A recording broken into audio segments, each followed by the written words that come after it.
there and welcome back to Forza Top Gear Laps Rivals, the spin-off where we pit a couple of cars with common ground and close PIs against each other to see which one comes out on top. Today we are taking a look at two very different performance cars from the history of Nissan. Firstly, the S14 Nissan Silvia Ks. The 6th generation of Nissan's long-lived Silvia sports car faced new challenges that would lead to a slump in popularity from the previous S13. In the home market, the now wider Silvia would be pushed into a higher tax bracket, and in the export markets, popularity would slump in the face of new competition. However, perhaps the S14's biggest problem was styling. The completely dull, anonymous look would fail to capture buyers looking for more flair in their sports cars. Should they have taken a chance on the ugly duckling, however, they'd have found a very competent sports coupe. The Silvia formula was still intact, front-engined, rear-wheel drive and with a well-sorted chassis. The S14 is a true sandbox of a car. The engine in this K's model, as well as the European 200SX cars, was the SR20DET, a 2-litre inline-4 with turbo, pumping out respectable numbers and taking well to modifications. The S14 would prove popular as a tuner car, however the casual buyer wouldn't give it a second look. The S14 was replaced by the S15 in 1999, however just 3 years later the 38-year-old Silvia nameplate would see its demise in a cost-cutting strategy by Nissan. These days Silvias are still popular cars, and it's certainly possible to turn this dull-looking coupe into almost whatever you desire. Next, the Nissan Juke Nismo RS. If the S14 was a good car wrapped in an anonymous body, the Nissan Juke is the complete opposite. The styling is different. It looks like nothing else, probably to the benefit of anyone with retinas in all honesty. It kinda looks a little bit like a Toad.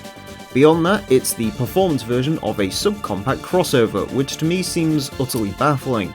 Taking a stilted up hatchback and then trying to make it handle and perform well is a bit like making your teapot out of chocolate. Regardless of my thoughts, however, the Nissan Juke Nismo RS comes with a turbocharged 1.6 litre 4-cylinder engine, which you'd also find in the Renault Clio RS. For drivetrains you have two options, either a CVT gearbox and all-wheel drive, or a 6-speed manual and front-wheel drive, which is what this particular car has. Elsewhere you'll certainly know this is the Hot Juke, as it comes complete with a host of sporty extras. Recaro seats, carbon fibre trim, Alcantara and of course the graphics, which I guess makes this Nissan Juke slightly cooler.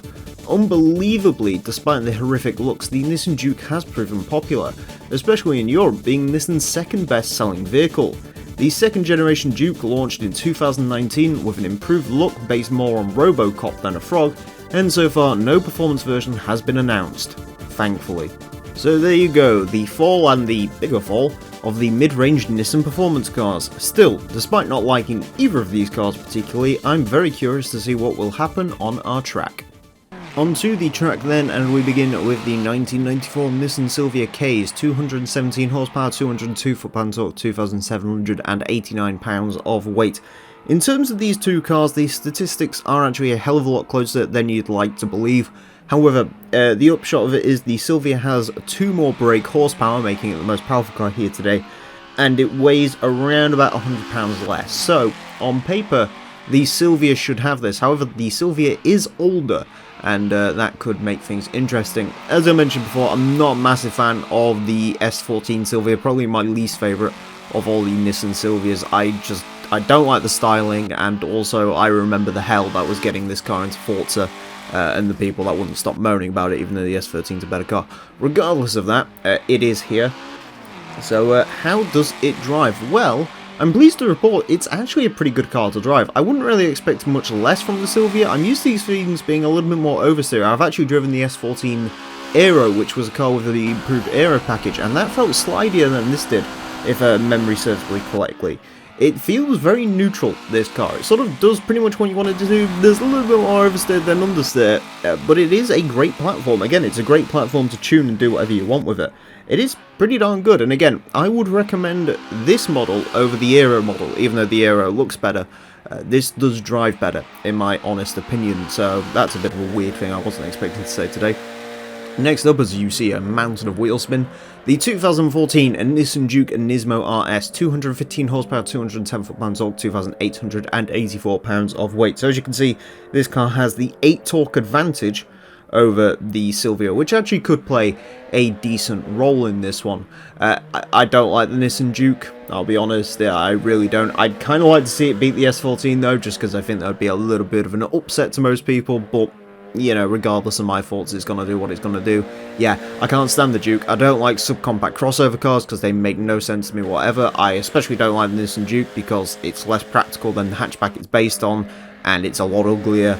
And the Nismo RS version is completely pointless, and I've heard these things drive like absolute dogs in real life. I will say as well, in game, I would have preferred to have the CVT all-wheel drive version. I actually suspect that car would have been a lot quicker than this front-wheel drive car with the 6-speed manual. But it's the car we have. As far as it drives, it's actually not as bad as I expected. Because you look at this thing and you look at the stats and you think it's going to be absolutely awful to drive. And it's not very good. It's very understeer heavy. It has a pretty appalling diff. I don't know if it's a limited slip on this car, but it feels open. But it's not quite as bad as you'd expect. I've heard if you try to tune these cars, you're in for a very bad time. They're not very good to drive at all. I tried to tune one of these for ETCC and it really didn't work. But regardless, while it's not as bad as you may think it would be, it unfortunately does not pull off an upset, with the Nissan Silvia Case being the quickest car today, going into 339th place with a 128.163 in pretty decent company with some fairly old hot hatchbacks, the R32 Golf, Ford Focus RS. Interestingly, it's 0.4 seconds up on the Silvia Case Aero, although I believe those cars would run around the same time depending on the track. In 365th place we find the Nissan Juke and Nismo RS with a 128.891. Again, not actually in bad company, beats out a Lancia Stratos, which I'm sure is going to irritate some people. Not that far off an Abarth 695 Biposto, Lancia Delta HF Integrale. Yeah, not too bad a showing from both the Juke and the Nissan Silvia Case. So, at the end of each Rivals episode, I ask myself the question, which one of these cars would I pick? Neither of them. Thank you all very much for watching this edition of Forza Top Gear Laps at Rivals. Do hope you've enjoyed. Join us for the main episode, which is going to feature the Last Cars Part 1, as we start wrapping up this series, and then join us for the last ever Rivals, when we're going to be taking a look at a Chevrolet Resto mod versus a modern equivalent. So join us for that. Until then, farewell.